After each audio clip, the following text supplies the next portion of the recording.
Hello everyone, मैं doctor प्रगति गुप्ता और आज इस वीडियो में हम बात करने वाले हैं स्ट्रोक के पेशेंट में आपकी डाइट में मिनरल्स, विटामिन्स, फाइबर और साथ के साथ प्रोटीन क्यों ज़रूरी है आपकी डाइट में ऐड ऑन करना। क्योंकि जब हम स्ट्रोक की रिकवरी की बात करते हैं, रिकवरी के अंदर इनका मेजर रोल है आपकी रिकवरी को बूस्टअप करने में, स्पीड अप करने में।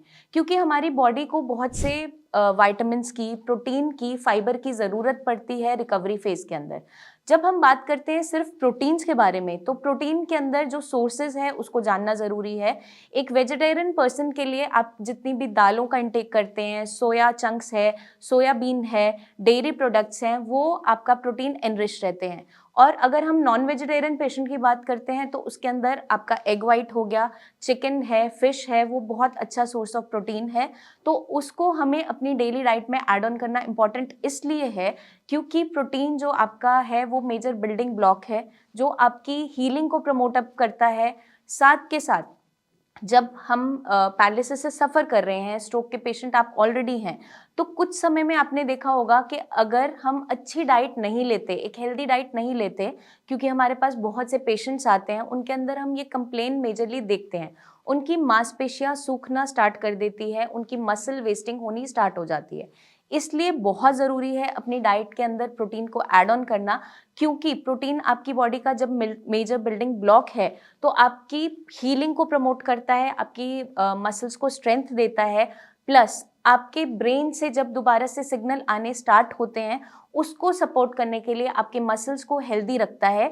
इसलिए हमें protein enrich diet add on करना बहुत इंपॉर्टेंट है। सेकेंडली हम बात करते हैं फाइबर की। फाइबर की इंपॉर्टेंस क्या है हमारी बॉडी में या स्ट्रोक की रिकवरी में, उसको जानना और समझना बहुत इंपॉर्टेंट है। जब भी हम फाइबर्स की बात करते हैं उसका सोर्स क्या रहता है, मतलब फाइबर आपको मिलता कहाँ से है। जितने भी हम सैलेड्स का इंटेक करते हैं, गाजर, मूली, प्याज, खीरा, या जितनी भी हम सब्जियों का इंटेक करते हैं जैसे कि बैंगन है, भिंडी है, घिया है, तुरई है, जितनी भी वेजिटेबल्स का इस्तेमाल हम कर रहे हैं, या आप ओट्स का यूज़ कर रहे हैं, होल ग्रेन्स का यूज़ कर रहे हैं, और जितने भी आप सूप्स का इंटेक करते हो उस सबके अंदर फाइबर की मात्रा अच्छी जाती है।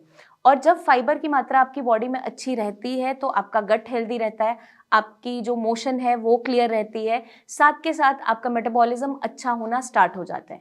तो जितना अच्छा आपका मेटाबॉलिज्म रहेगा उतना आपका कोलेस्ट्रॉल वैल्यूज़ इन चेक रहती है, बैड कोलेस्ट्रॉल कम रहता है, साथ के साथ आपकी शुगर वैल्यूज़ इन चेक रहती है।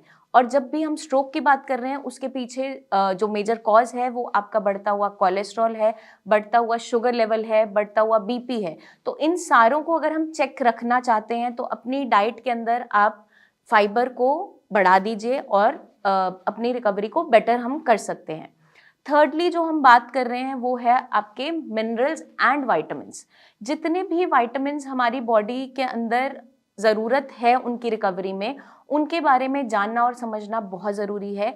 जैसे कि आपका एग्जाम्पल मैं दे रही हूँ, विटामिन डी हो गया, आपका विटामिन B12 है, फोलिक एसिड है, पोटेशियम है, मैग्नीशियम है। ये सारे के सारे जितने आपके विटामिन्स एंड मिनरल्स हैं ये आपकी ब्रेन की रिकवरी को बूस्टअप करते हैं, प्लस न्यूरोप्लास्टिसिटी को इन्हांस करते हैं। मतलब कि आपकी ब्रेन के अंदर डिफरेंट न्यूरल पाथवेज दोबारा से बनने स्टार्ट हो जाते हैं जो कि स्ट्रोक के दौरान इंटरप्ट हो गए हैं। मतलब कि आपका जो क्लॉट आया था या हेमरेज हुआ था जिसकी वजह से ब्रेन का हिस्सा एक डेड हो गया है, अब वहाँ की फंक्शनिंग लॉस हो गई है जिसके कारण से आपके हाथ पैर की मूवमेंट में दिक्कत आ रही है। तो न्यूरोप्लास्टिसिटी जब बूस्ट अप होती है तो क्या होता है, डिफरेंट न्यूरल पाथवेज बनते हैं, अलग से एक रूट बनता है जो आपकी बॉडी की मूवमेंट को दोबारा से वापस लाता है। उसको बनाने में आपके जो मिनरल्स हैं, विटामिन्स हैं, वो काफ़ी ज़्यादा मदद करते हैं। इसलिए हमें अपनी डाइट के अंदर फोलिक एसिड का ध्यान रखना है, क्योंकि फोलिक एसिड अगर अच्छी मात्रा में रहेगा, जैसे कि आपका पालक के अंदर फोलेट अच्छी मात्रा में प्रेजेंट होता है, वो क्या मदद करता है, आपकी क्लॉट फॉर्मेशन को कम करने में हेल्प करता है। क्योंकि जब भी स्ट्रोक आता है अगर क्लॉट बनता है तो ब्रेन का कुछ हिस्सा काम नहीं कर पाता, उसकी जो फंक्शनिंग है वो लूज हो जाती है। इसलिए हमें फोलिक एसिड की मात्रा अच्छी रखना बहुत इंपॉर्टेंट है। तो आई होप ये वीडियो आपको मदद करेगी समझने में कि हमारी डाइट में प्रोटीन, फाइबर और साथ के साथ विटामिन्स, मिनरल्स की इंपॉर्टेंस क्या है रिकवरी के अंदर।